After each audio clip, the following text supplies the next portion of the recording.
the feeling of being an outsider is profoundly and painfully apparent. You stick out more if you're different, and not just ethnicity or race-wise. Race was brought up in a conversation, and that was the first time that I looked around and realized that I was the only non-white person in that class. But I think we have not yet taken the next step, which is inclusion. We've invited all these people to the dance, right? But no one's asking them to dance yet. What kind of world is it that we're living in? I mean, in our community still to this day, it's a world that is dominated by white men in leadership. But I do want my children to understand that those aren't the only people who could be leaders. We have different pockets all over campus of diverse units or ethnicity. But how do we come together, get all the players involved, and truly integrate? Or we'll just be a university that said, yeah, we're diversified.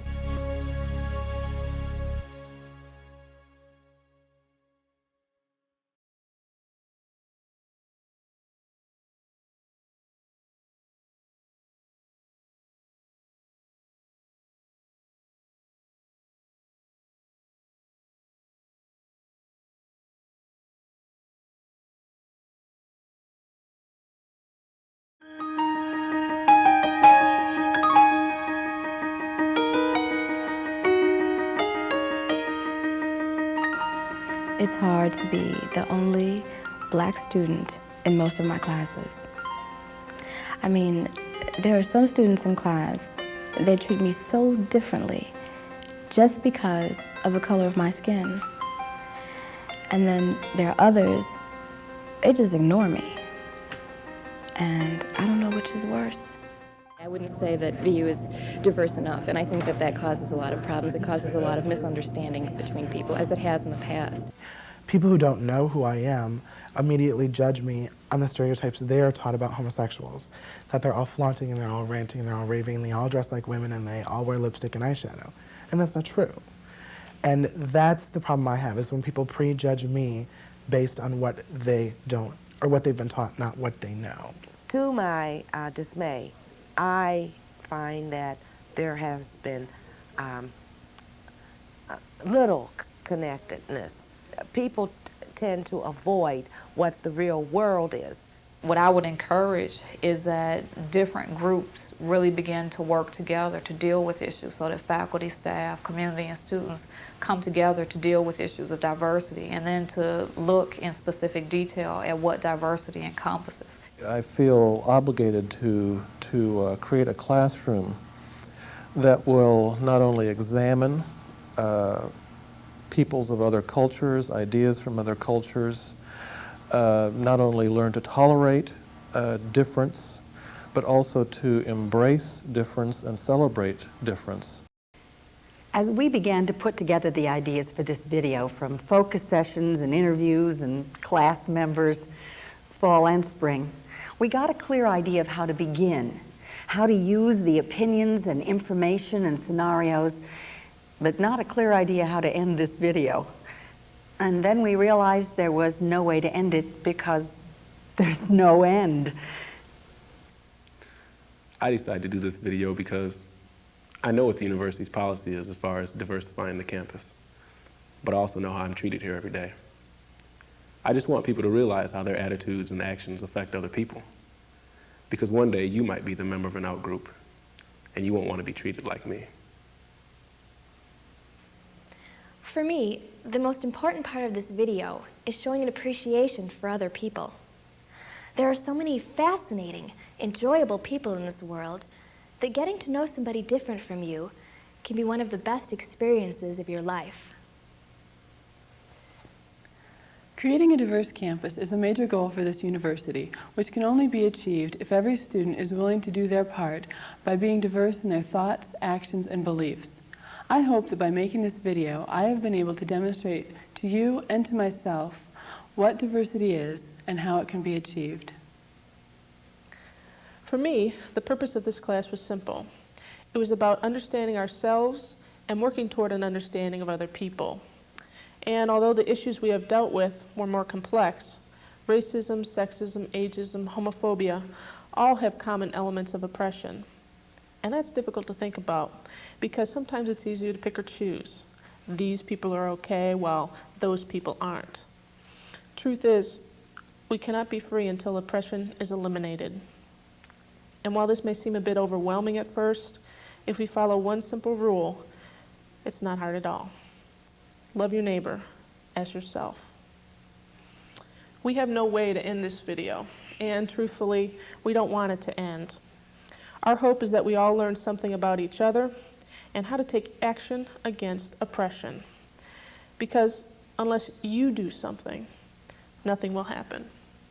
Valparaiso University needs you to light the way because, like this video and like each one of us, our campus is a work in progress.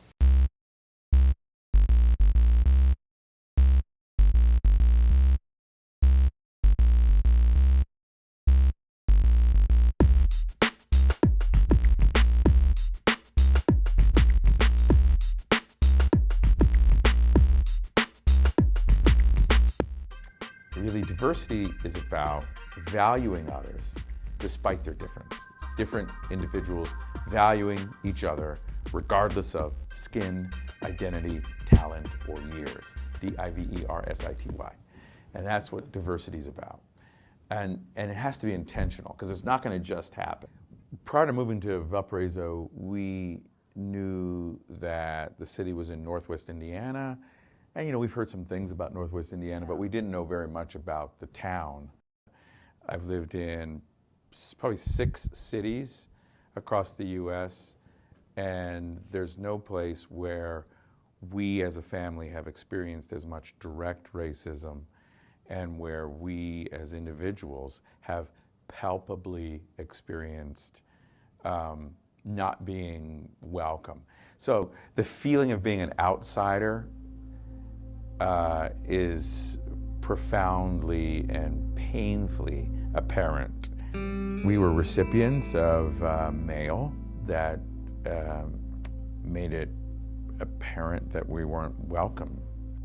We had a small rental property not far from the campus, walking distance, easy walking distance from the campus, previously inhabited by a professor at the law school and owned by him. And we were in that place for a couple weeks and received a letter from a credit card company.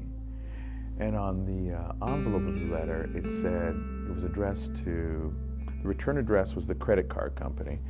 And in the window of the letter, it said, it had the correct address where we were living, and then above that, the name, Bob, and then the last name was N-I-I-G-G-E-R-S.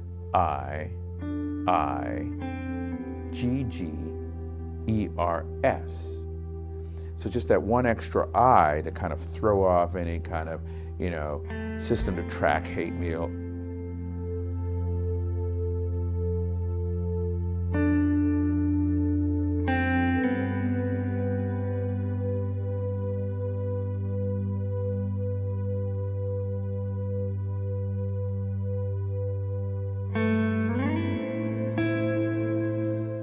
I said, I think this is a mistake. Yeah. Trying to cover up the truth that was right there in front of us. And John was leaving town that day, and he said this was no mistake, and we need to bring this to someone's attention. And that nervousness of us getting that mail, Valparaiso University really kicked into gear and really surrounded us with support.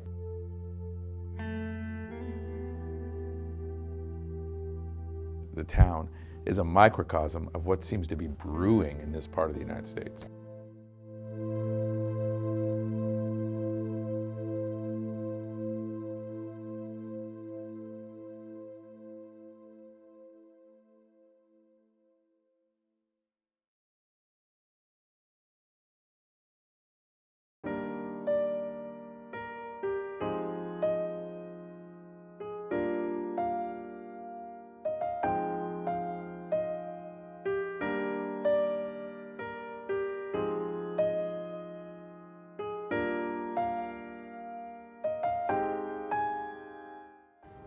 Professor John Ruff knew Liz from when she was a student here.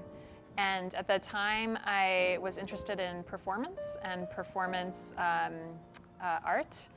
And John knew that Liz had done this. So it was at her photography exhibit that was opening in the Strimbu Gallery. And it was pictures that she had taken in Cambodia and in what had been the death camps there. And it was a combination of visual art and text. So I was very struck by the photos and the images and intensely drawn to them. And I'd gone up to introduce myself and say, you know, John Ruff thinks that we should get to know each other, and I'm really impressed with what you've done here. And, you know, can you tell me, like, how do you think about art and image working together? Like, how does this happen? Like, how do you imaginatively think through that? And I had nothing to say. That's not true, but I don't remember what you said. I don't remember what I said because I was just like, oh, who is this person? So I can't, I think I probably wouldn't have remembered my own name. Liz at the time was living in Chicago and working in Chicago, so between commuting and then just staying on top of her schedule, and I was, you know, new tenure track faculty, and I was terrified. So I was doing work a lot to make sure that I was, you know, fulfilling my commitments, and we didn't have that much overlap, but I would invite Liz to things that I was doing at my house. So we stayed in touch. Like, we saw each other like 3 or 4 times. We ended up seeing each other on campus, and Allison re-invited me to that.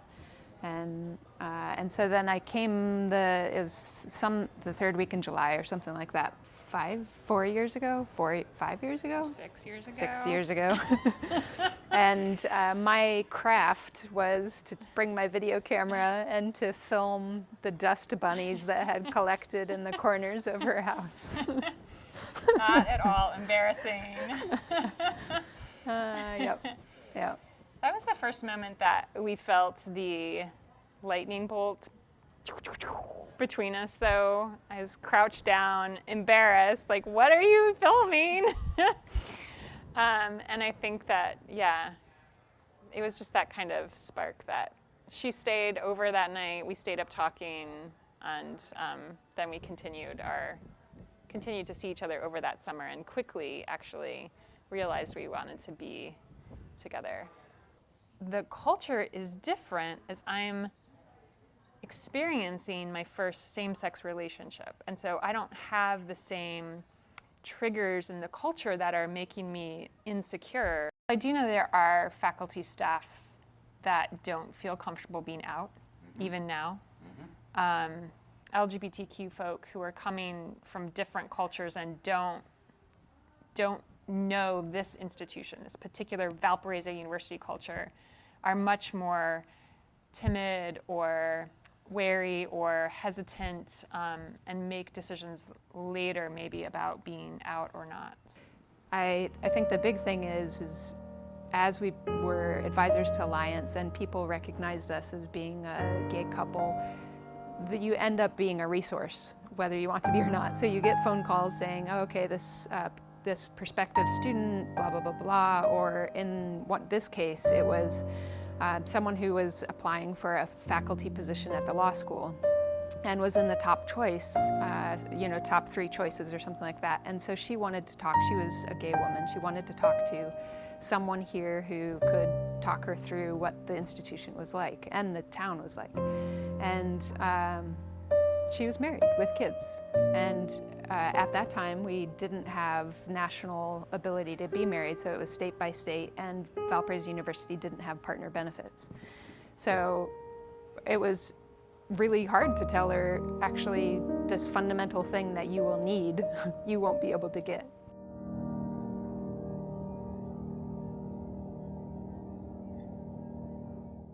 I graduated from Purdue University Calumet in 2010 and applied for the admission counselor position there, and that's where I met Zeb.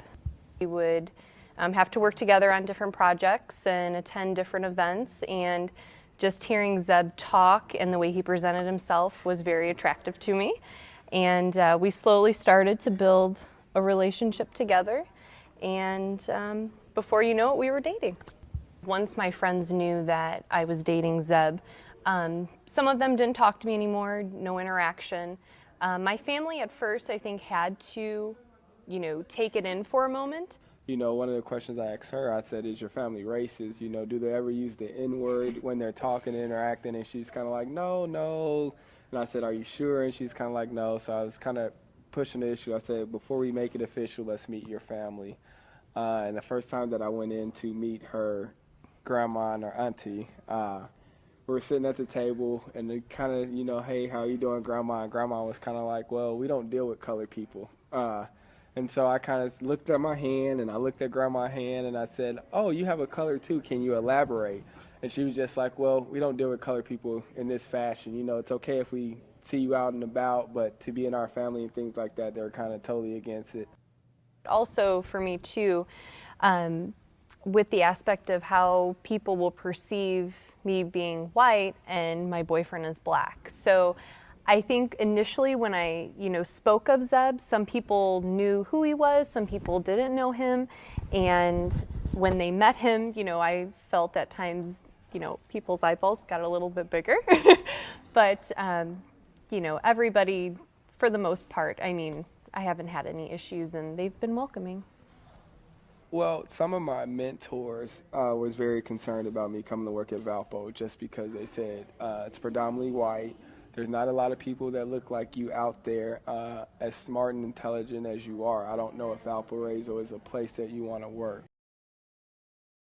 And I just remember thinking to myself, what would it be like if I brought Leslie to a game, or if I brought Leslie on campus and they realized that she was white? Would that make people treat me differently, or how would people feel about that? And that was a big concern of mine.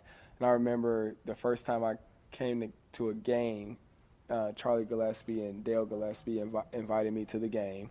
And I said, I want to bring Leslie. And they said, that's perfectly fine. The whole way out here, I was thinking in my mind, like, oh, my God, how is this going to go? Nobody knows she's white. They're probably expecting her to be black. Surprise! So these are the things that are going on in my head. And so it was just, and she being from the area, she always heard things about Valpo and how it wasn't friendly to blacks and things like that. So she's very concerned as well.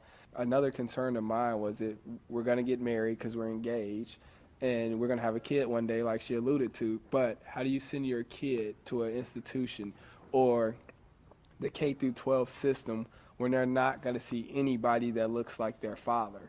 That's a struggle for me mentally, because I don't think it's fair to my kid to send them to a place where they can never see anybody that looks like me or anybody that's in my immediate family. Of course, they're going to know that they're biracial, that they're a mixed kid, because their mother, of course, is Caucasian. But they still should see people that look like their father, and they should see people that look like their mother. And the people that they see should be in all different positions throughout the institution. And I'm not saying that every person of color is going to be the president, but they should be on the board, or they should be somewhere teaching. You should never go to any school and it be all one ethnicity. I don't want to send my kids to a school that's all black. I don't want to send them to a school that's all white. There needs to be a mixture, because that's the way our world is made up.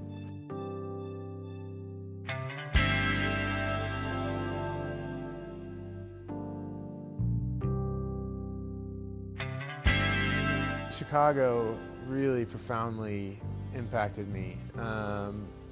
Lived first in Hyde Park on the south side of the city, was doing a master's at the University of Chicago. And I'll never forget, one day, it was a beautiful afternoon, kind of like this one, and I was like, I'm going to go for a bike ride. So I'm riding my bike down the Midway by the university, and I'm like, oh, I'm just going to hang a left here at Cottage Grove. So I hang a left at Cottage Grove, and soon enough found myself in an all-black neighborhood. It was a beautiful afternoon, and there were people walking around the streets, tons of people out on the streets. And I was like, why is it that just a very short bike ride from where I live, you can be in a different world?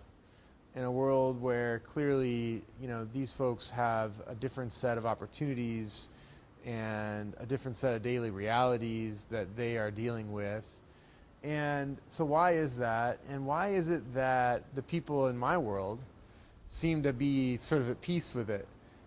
So I really came to this stuff through two different ways, I would say. One is my family life and my son. I have my oldest son, Isaiah, is African American.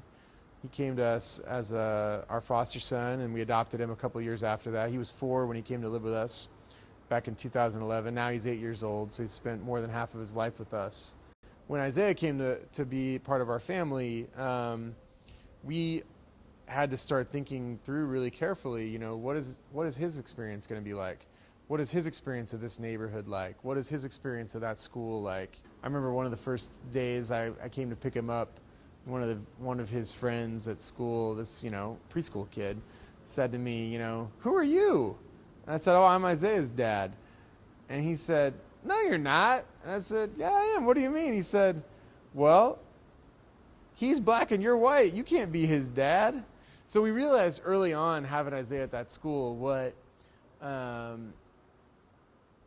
great resource it was to be connected to African American people who could help us to navigate kind of life in a very segregated city as a biracial family. We didn't move to Valparaiso immediately after I got this job, in part because of concerns about what his experience would be like growing up here, and we weren't sure, and we had heard stories of what people had experienced here, and we were wanted to do the right thing by him and for him, and now that we do live here, and we're delighted to be living here, but in many ways our experience of this community and what it's like to live here, a lot of it, we're always still asking those same questions. What is Isaiah's experience day to day like? What is it like to be a student in a school where there are very few black peers? And what is it like to be a student in a school system that has 0 black teachers? And what is it like to live in a city that is 15% people of color, but that people of color are so seriously underrepresented in the city workforce? Everything we've read about transracial adoption talks about, it's important for kids to be connected to the people that look like them and the culture that they come from. And I'll just be real honest, that's a stretch. It's tough to pull off here. And we're trying to figure it out as we go. How do we connect Isaiah to people who are going to be able to help him to navigate his own identity? So I want to raise my children in an environment where they're going to learn that their brother is just as likely to be the president of the United States as they are, and vice versa, and I think that the concern in a community where there is less racial diversity, or where there is racial diversity but it has not yet produced an outcome where leadership and positions of real power and authority in the community reflect that diversity, I think it can present challenges to young people who are trying to find their way in the world. What kind of world is it that we're living in? I mean, in our community still to this day, it's a world that is dominated by white men in leadership in this city. It was really a great gift that Alan Bloom gave to me in our time of knowing one another, was inviting me to participate in that trip, because through it I got connected to yourself, I got connected to so many students who, those relationships would really come to shape my experience here. And through getting to know students of color on that trip, I got to kind of hear firsthand what their experience was like here at the university and living in this community.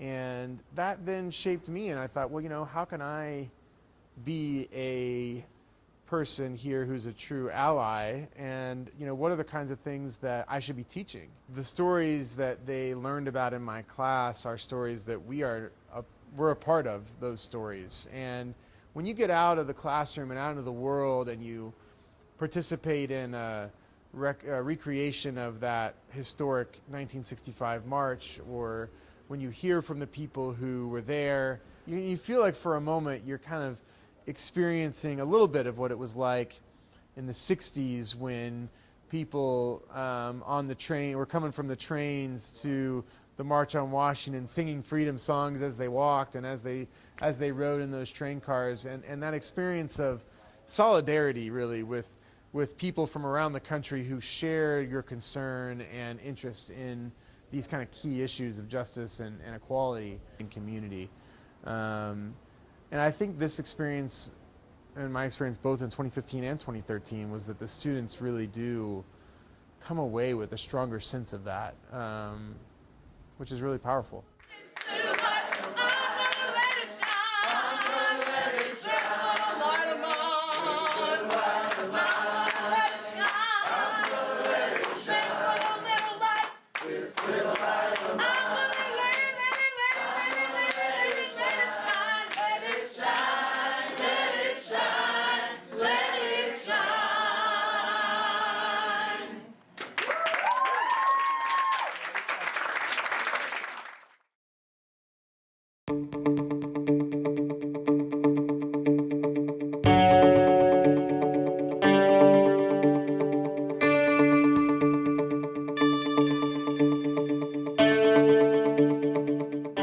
I work with a charity called They Often Cry Outreach, TOCO.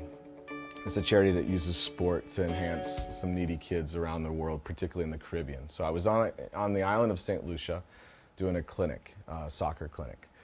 And they told me when I went to the island that there would be about 30 or 40 kids that would show up, and we'd do some soccer drills, and I'd give them a talk about, education and that kind of thing, and that would be it, and it was easy. And we get there, and there's probably 500 or 600 kids showed up. They were literally climbing over the fences. It was wonderful, right, the whole thing. And at the very end of the thing, when we're going to leave, I'm looking around, and one of the kids stole my bag. So he took my backpack. So my phone, my passport, my wallet, the whole deal, gone. I wait for about an hour or so, and all of a sudden the police chief comes in, and he brings this kid to me. He's 13 years old. And he says to me, "This young man has something to give you," and he hands me my backpack. And as he does, I look down, and he's got handcuffs on his wrists. And the police chief says, "Listen, it's up to you. Do you want to press charges? We'll take him to jail, or how do you want to handle this?" All my stuff was there. I said, "Well, let me just talk to him." So I was on the phone later that night with my wife and explaining to her how the day went. And she just said immediately, she said, "You should bring him home," right? That was her initial reaction. And really in that moment, something that we had been talking about kind of in the abstract with adopting, we're like, we should do this, right? So we actually started the process on the island of St. Lucia, not with that one kid, but on that island. We finally get to a point where we get placed with KJ Kasongo. He's from the Democratic Republic of Congo, 4.5 years old. You saw a picture of him. All we knew about him was this one little picture of him and a very basic medical history. He was in an orphanage in Congo. And then our whole world got rocked.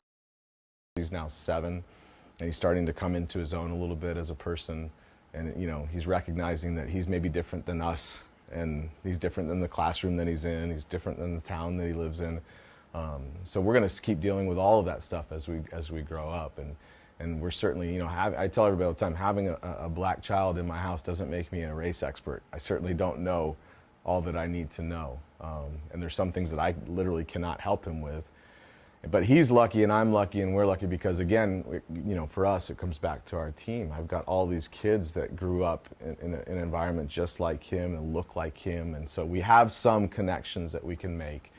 I'm in there asking him all the time about his hair, about, stuff that I never have thought about, and it's been a really cool experience.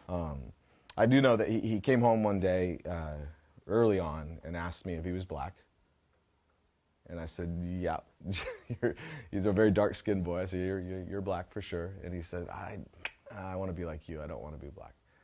And so then that was the first time we're just like, whoa, like somebody must have said something to him, right?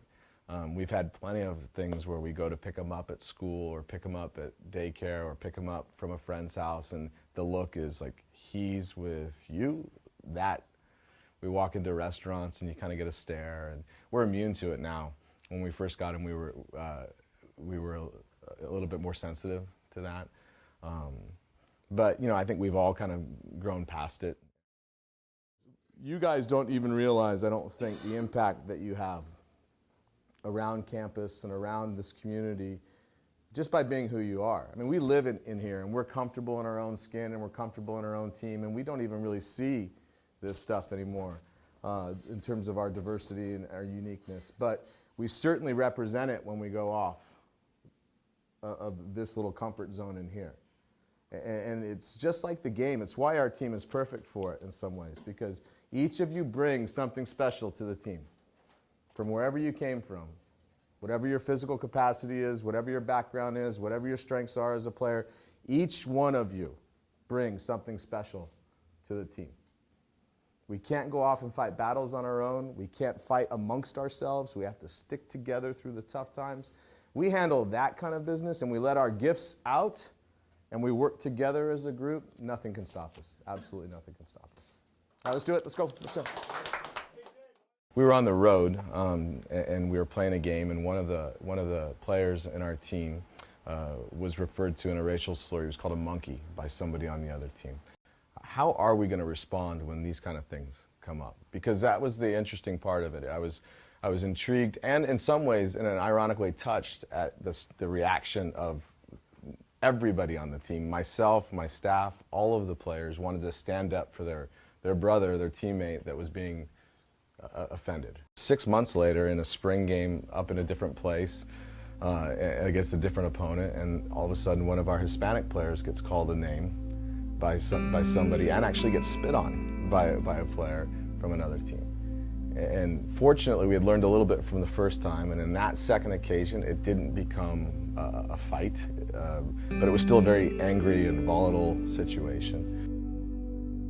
And so we just started, the idea was real simple. It was like we were just taking pictures of ourselves all together, always with Valparaiso represented. And it was, white, black, Asian, Hispanic, whatever it was, all together, arms around each other, obviously in poses that show that they really like each other, because they do. They're a close-knit group. And we just started sharing those out through social media. And we just said, look, here we are. We're different, but we also represent you. We're one Valpo. And it wasn't really thought out. It was just us saying, look, let's at least put our energy into something that we feel good about. And we just started sharing these images. And then real quickly, we started getting responses, likes and follows and shares of what we were putting out, and giving voice to other people that were feeling maybe the same way. And pretty soon it just started to grow. This One Valpo idea started to grow. I worked with men's soccer team on their One Valpo idea that they had. I thought it was a great idea. I was behind it 100% and told Coach Avery, whatever you needed, let me know and I will help you. You look at men's soccer, they're the epitome of what diverse is on campus. They have domestic minorities, they have international minorities, and it's like easy to say this, but they don't even see themselves as, that's a Jamaican player, that's a guy from France. They're all brothers, and working with them so much, you really get to see that. So I see that, and I'm thinking that is diversity. That is what it should be. I think my perspective on diversity here at Valpo is completely different than someone else who's not in marketing. I work in marketing, and so for athletics, I'm not of the mind that I'm just going to promote a student athlete because they're a minority. I'm promoting the best student athletes, because our audience is going to know right away whether I'm promoting someone because they're a minority or because they're actually a good student or student athlete. But I also see the other side of it, working in marketing for the university, that I like to call it stage diversity. It's just what, hey, we want to get this photo on this brochure, or we want to put these students in this order on this video because we want to show that we have Black students, we have Latino students, we have white students, Asian students.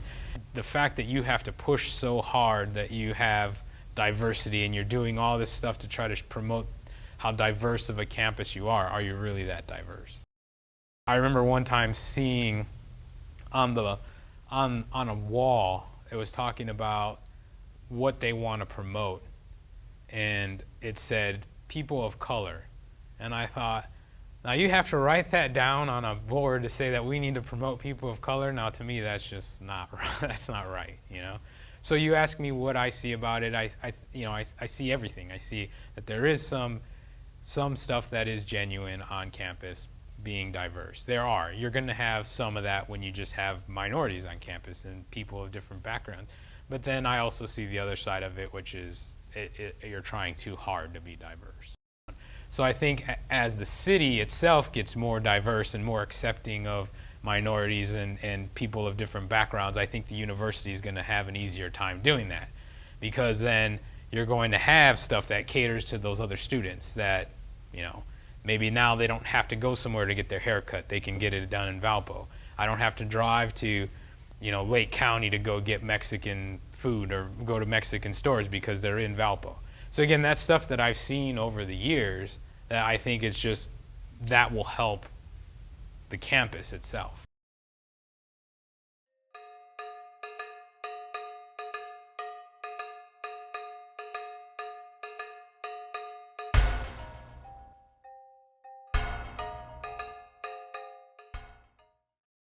I was feeling so nervous because I'm crossing my border and it's about a 24 hours journey from my home country.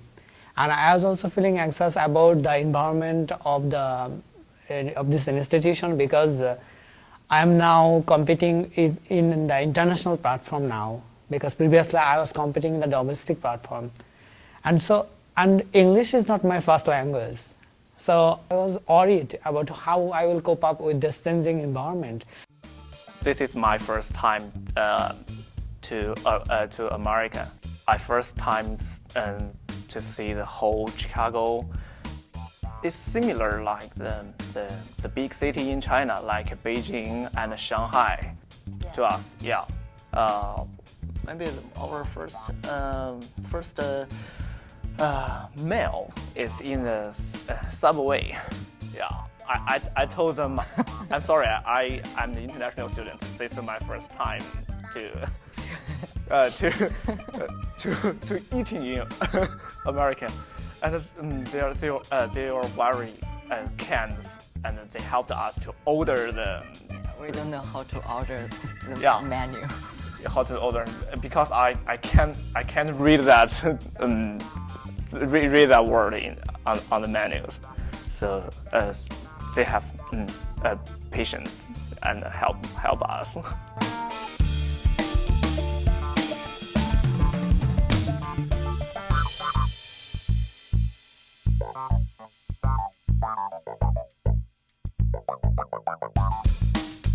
I will check the menu, the app about how to cook, and it helped me to know what I need to do. Did you find yourself being a good cook? Yeah. Yeah, she's good. Yeah, but the big problem maybe is the material. I don't know exactly. Material is different from China. How did you get a hold of things that you were familiar with in China to cook with? We went to Walmart and tried to find the same thing and use the same way to cook it. We will go to the Chinatown in Chicago to buy some Chinese materials. I have seen here different types of celebration and dancing pattern here. In my country, the dancing pattern and the celebration are totally different, and here the most interesting thing is that everybody is friendly when they are enjoying the celebration.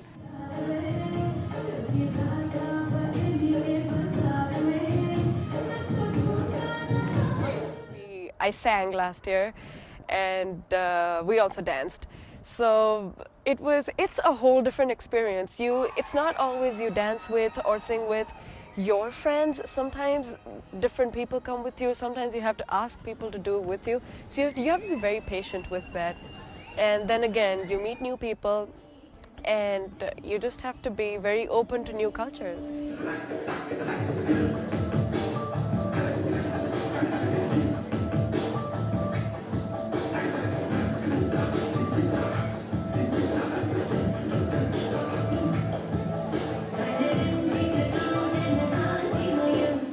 the international community is huge in Valpo. Like, most of our graduate school is Indian students. So Valpo is very welcoming of international students, and in the coming years, I'm sure they will be more welcoming. I think that's another reminder that, hey, you're not alone. We're here for you, and we all can get together and do something or the other all the time. So we have that.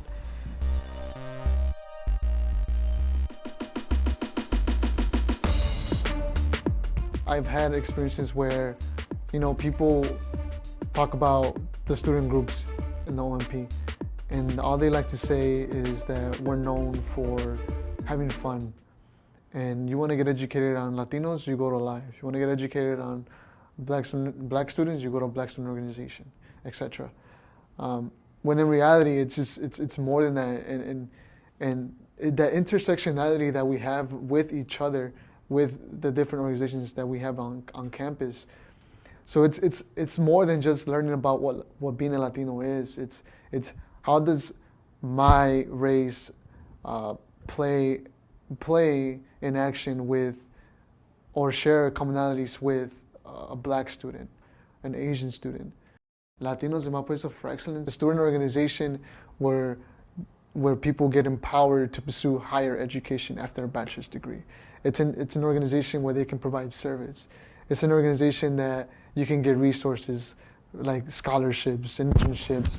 Not exclusively for Latinos, but our main focus would be Latino engagement. So Live has been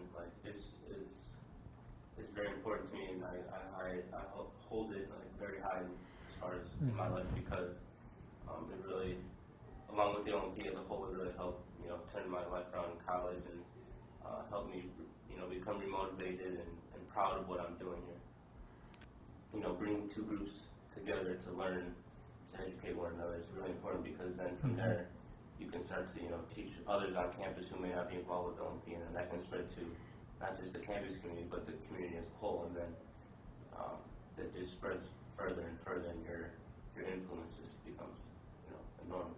I want to empower my community. I want to empower people to think outside the box and to critically think about things, especially in the university. And that led me towards joining Live and taking Live into a whole new level. Providing that excellent portion of it.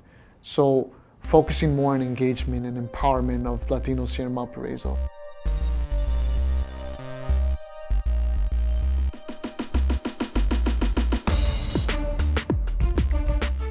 When I first started, we were called Asian American Association, and it seemed a little bit more inclusive. You have to be Asian or Asian American just to be in a group. So that's why we had the name changed to Asian American and Pacific Islander Coalition, so that we're not just focusing on Asian Americans, but the different demographics from that region of Asia.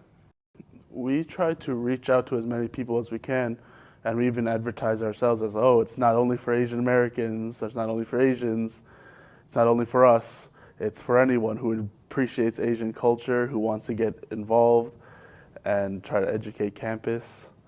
We have a domestic perspective where people who are of Asian descent have lived in America for all their lives, and they hear about all the stories about their families and what they do, and we try to incorporate that. So there is an international aspect to it, and in a way that we're taking this culture and bringing it here, but also there's a domestic perspective where our experiences is shaped around what our parents say and what they do at home, and how we do it based on how they learn in their culture and how they got passed on to us. They definitely perceive us as a very welcoming organization, and we try not to have a negative organization. I tell my e-board members that you just don't represent AAPIC. You also represent the OMP, Valparaiso University, and you have to represent where your background is from, so your family. So that's why we try to have a positive image of ourselves. I came to Valpo because it was close to home, and because the campus is local. It was a place where I can call home, and it environment where I came to, I didn't know anything about it until like one of the advisors, he just told me like, yeah, you should come to this meeting. And I kind of trusted him. I didn't really know what the meeting was about. He just told me like, yeah, you're gonna have fun. It's gonna be informative. So I showed up. And that was like one of the first times I was in a room where everybody kind of looked like me on Valpo, and that kind of felt good. So like after that, like just coming to that room, that environment where like I can be around a bunch of people like twice a month that looked like me, it kind of felt good. It kind of like made me feel like I was back at home in Chicago. At the meetings, we try to include them. We don't try to just talk about like all black things. We try to say, what do you feel? How do you feel about this situation? We try to include that person and show that we actually care about what they got to say. My freshman year, I wasn't really involved. Like, I came to different things, I did different things, but I didn't really like talk to many people. But sophomore year, I became already, and I was like, oh, let me turn into this social butterfly. And so I started being more involved with the OMP, and I began to do more things. It was like my home away from home. Valpo does not have chapters physically here at the university for minorities, African Americans, to pledge. That is a big turnoff for a lot of the minority students. People of color might not want to join like the white frats here on campus. With the help of the staff of the Office of Multicultural Programs, students instead established separate male and female culturally sensitive support groups. Women of Worth is more so of a social group in that it's a support group for all women. That's like a support group. We Matter Too, while we are trying to build a sisterhood, we're doing that through community service, and we're not so much social in that we're going to do more in the community with service opportunities. And that's how we want to build leaders and become a sisterhood and empower each other. We met a few times last year, but we just made it official this year, and it's called Male Empowerment. And so like basically it's just getting a group of guys together. We're trying to bump it up to about 50 guys where like we all hold each other accountable. We're trying to be my brother's keeper. We're trying to look out for one another, push each other, do good in class, do good in society, and become leaders. I would say having a presence on campus is very important for prospective students because even though I didn't find the actual organization until like a few months after we started school, I knew that we had one, and that's something I looked into when I was looking up schools. I searched out on the school website just to make sure there is a group of people who are like understanding like and just like who are advocating for the LGBTQ community. I think that's very important to make sure that we are here and we are having presence, saying that like Valpo cares about the community. And in that sense, when people see us, I hope they see us as a group of students who are supporting, educating, and advocating for the LGBTQ community. That's our mission statement, to support, educate, and advocate for the LGBTQ plus community on campus.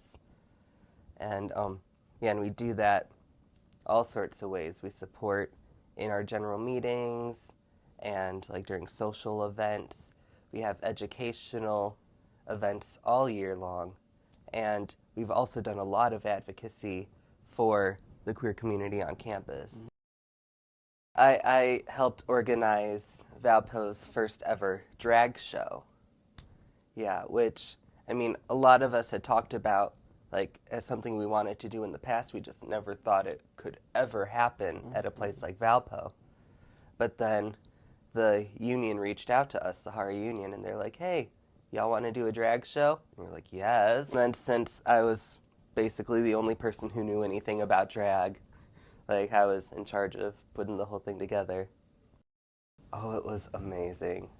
Because like, it was a very liberating event, like, because instead of just being like, we are the queer community on campus, we were able to like scream it and celebrate it in like this way that was much larger than we had ever done before. And we had so many people there, and they were so receptive. Yeah, I think that's the biggest thing for me is the attendance. That was insane. I thought that was awesome. There were people standing in the hallway just to get a glance at the stage. I thought that was awesome. Yeah, I think there were like 140 seats, but then we had people standing around the back, sitting in the front. It was packed. When you're in class and you have to pee, what do? Where do you go? Maybe you excuse yourself and find the nearest toilet, or maybe you wait till class ends and stop somewhere convenient just to let it out. For me, it's not that easy. Being a trans woman at Valpo, there are only 4 bathrooms on campus I can use. Yeah, just 4. There's one in the ASB, 2 in the Union, and the one in my apartment in Uptown. I don't feel comfortable using men's bathrooms, of course, because I'm not one. And the administration isn't very comfortable with me using a woman's bathroom because to them I'm not quite a woman. So when I have to pee, I have to find one of the 3 family bathrooms on campus, or the one in my apartment where I'm the only one who uses it. Speaking out and defending themselves isn't an option either. I'm lucky to have been born straight, or predominantly so. Hey, shit happens. Because I once overheard my dad say that if I were a dyke, I wouldn't be allowed to live in his house. And while that upset me and still weighs on my mind, I am straight and I don't have to worry about hiding anything. But other people do. And if members of the LGBT community can hold their heads up and be proud of who they are, and despite the dirty looks they might get or the whispers they might hear behind their backs, then the least I could do is look scary for one day and not bitch about it.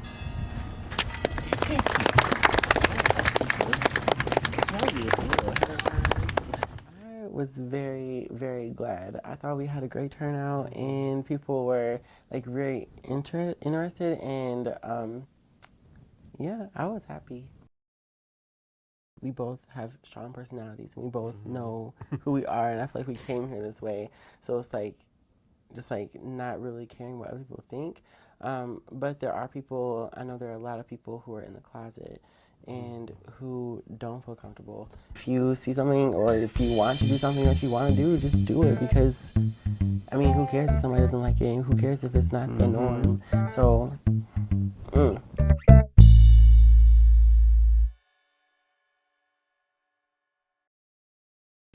Sometimes you go to interview for a job, and if they automatically see that I'm brown, they might have their own prejudices about me, and that may affect the way that they're thinking about me throughout the whole course of the interview, regardless of my level of vocabulary, my level of experience. Oftentimes in BU that we ignore or not talk about, you know, the different stereotypes, privileges, classism, racism that happens on campus on a daily basis, even if it's like little, like microaggressions. And that's why I wanted to make that event, so that we could pull in all the organization's efforts into one, so that it shows us that we're united, and that it shows us that like that we're open to the different types of discussions, and you know, we're going to be welcoming about it if we do it in the proper manner. And you know, I wanted to start the discussion about, you know, like should we judge someone, and then start the discussions on the different stereotypes, the different microaggressions, all that's happening on campus, so that, you know, like people start talking about it instead of just ignoring it and push it off to the side. It was like one of the first times we all worked together professionally, so it kind of felt good that we can all have fun together, but like when it's time to take care of business and get serious, like we can all do that together, so we can work socially, we can work professionally. It's good that we actually know people from different cultures, and we can get to see the world from their point of view. We're trying to build a community where it's accepting, and you wouldn't be so accepting if you don't actually go for your word and say, yeah, we're diverse because we have this office. You should expand on that. You should say we're diverse because we have a group of students that have a lot to offer, who are not only involved with the office, but also do great academically.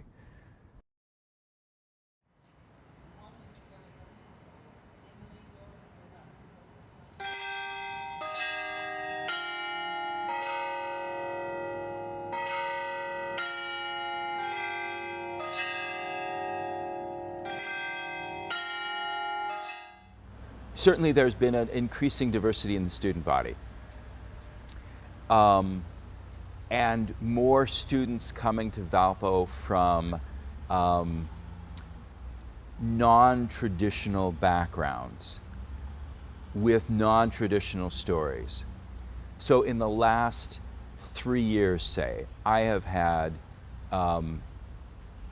in-depth conversations with students who are connected either to me or to the work of the chapel, who have been homeless in the course of their life, were raised on welfare, who come from urban environments that are radically and significantly different from Valparaiso University, are from overseas, are from religions other than Christianity, and that is good for us to be engaged with all of those folks, and for those folks to be engaged with us at the chapel. But it speaks to the growing diversity within the student body that we are having these opportunities to be in real relationship with people from a variety of backgrounds and a variety of life experiences. Sin is in all of us. We are fallen creatures. You know, we're created in the image of God. We all fall short of the glory of God. And these columns sometimes are painful. And then the next person to come on that's been a real help to us is Monique Nunes, because Monique knows the church. She's been in the church her whole life, and so she's not coming at the chapel from a position that's sort of other than, and yet she also knows the communities in which lots of minority students have been raised. She knows the cultures in which they've been raised, and has just created an openness for us to other expressions. We decided to do, or what I decided to do, and I proposed to him, let's start a Bible study, non-denominational, non-threatening. You saw, it's centered around food. And sometimes it's not even Bible study, it's therapy. This is what happened to me this week. This is what I'm going through, and it's a lot of sharing. I just want you to start writing words down that you're tempted with, that you're struggling with. Out of this group, other projects are starting around campus that identifies with students of color. So it is a multicultural Bible study, but it really caters to students that are yearning for something they got at home, whether it's Church of God in Christ, Baptist, Catholic, Lutheran, non-denominational, where they can come together and say, I remember this Kirk Franklin song, can we play that again? And to some that's walking past, it will look like, what is going on in there? But that's feeding to their culture and worship. So that's how I got started. In the time that I've been at the chapel, we have gone from exclusively English speakers,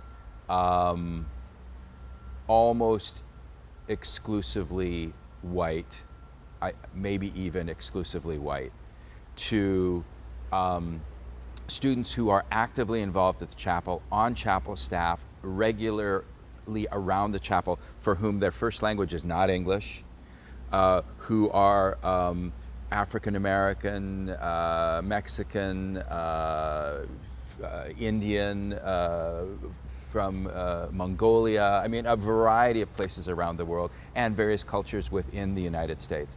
But in terms of the desire to be connected, and the desire to be welcomed, and the desire to be honored and respected and greeted, I think that that's has continued to be a consistent feature in the life of students.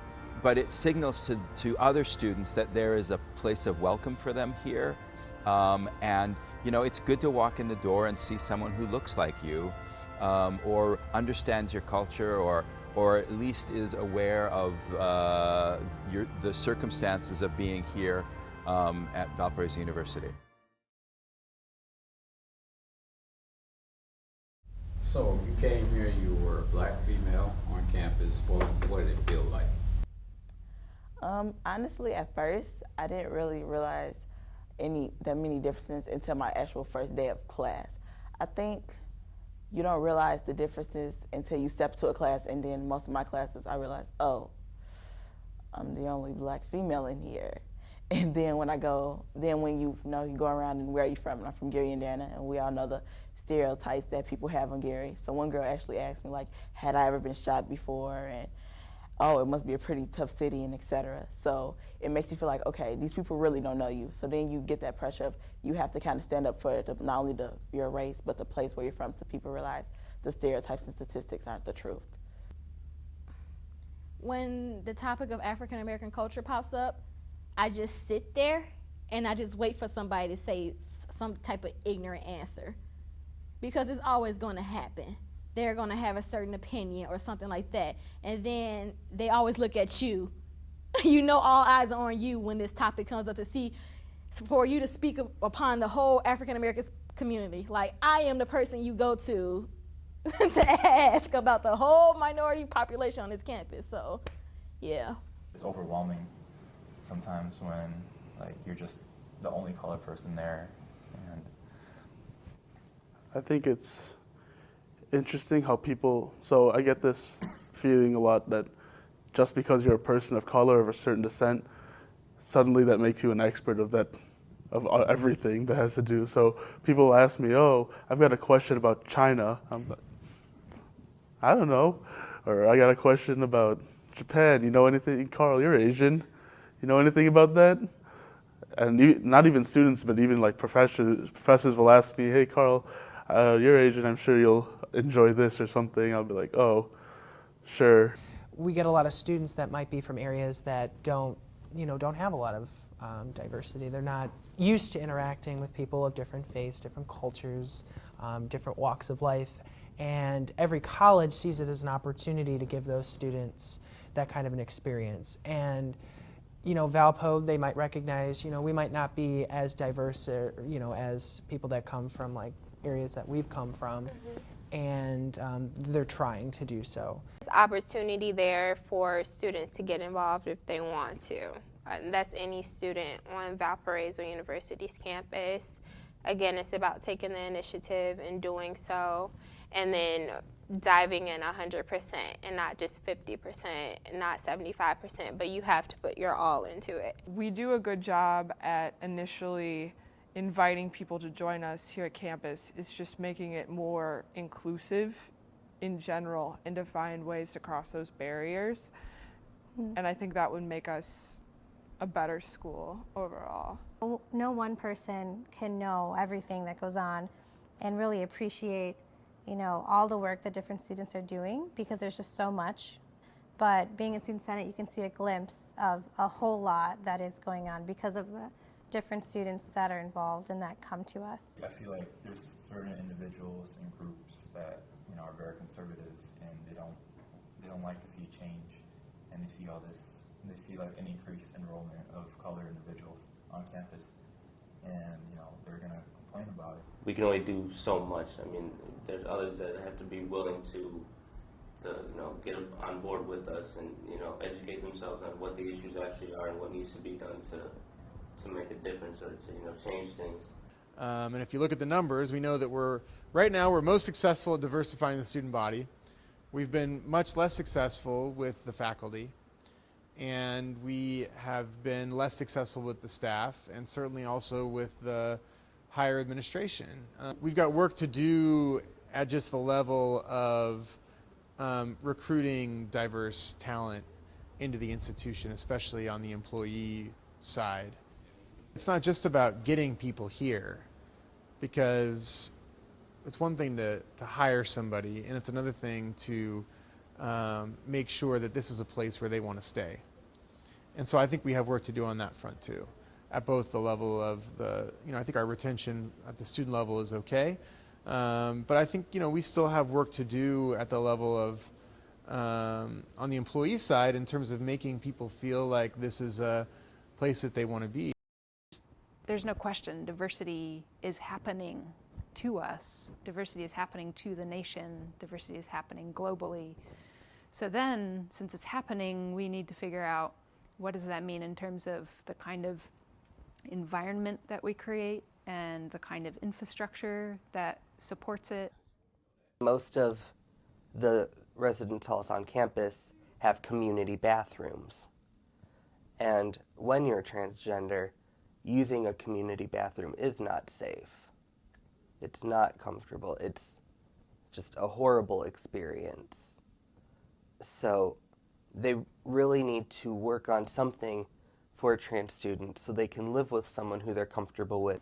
I'll steal a line from the One Valpo promise, because for me that's kind of what it all comes down to, is that together we are more than we are alone.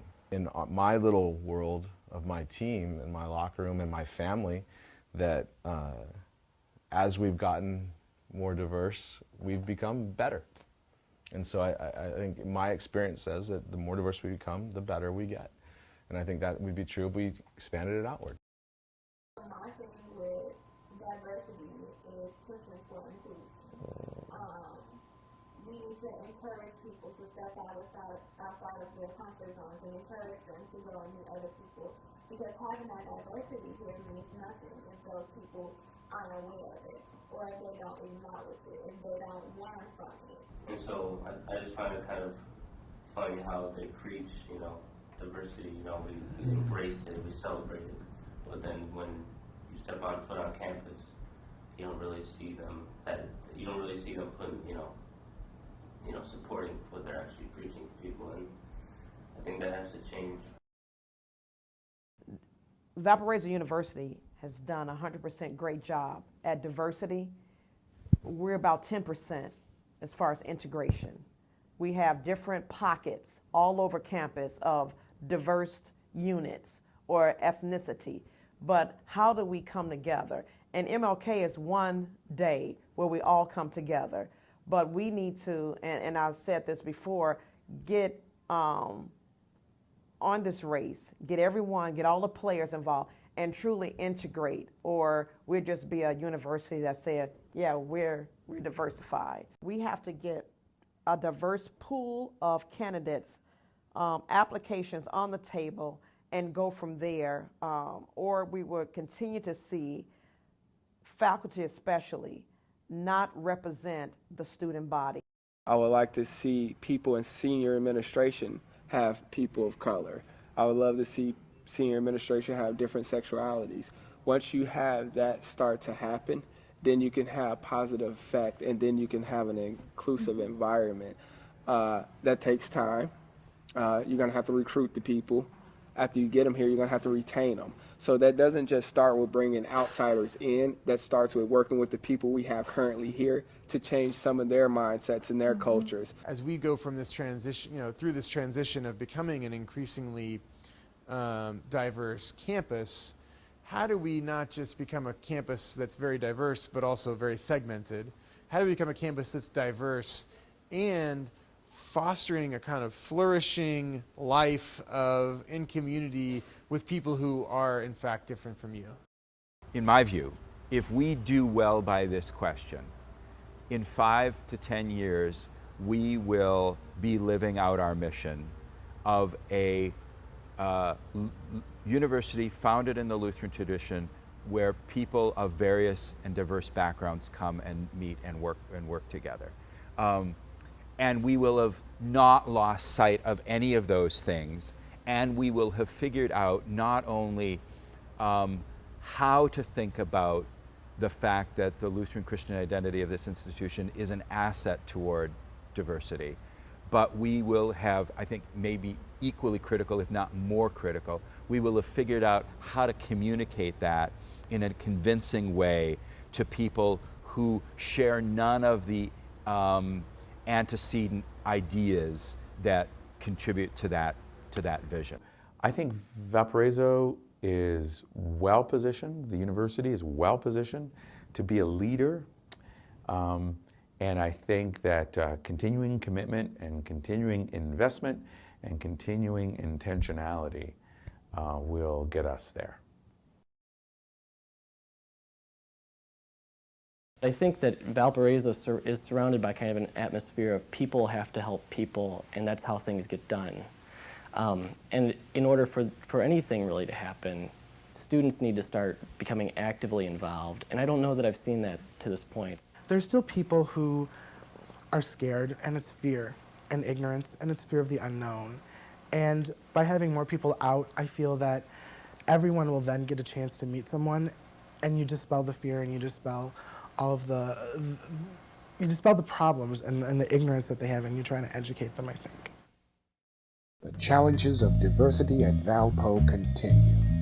Although improvements have been made over the past 22 years, there's hope Valpo will truly become a UNIDIVERSITY.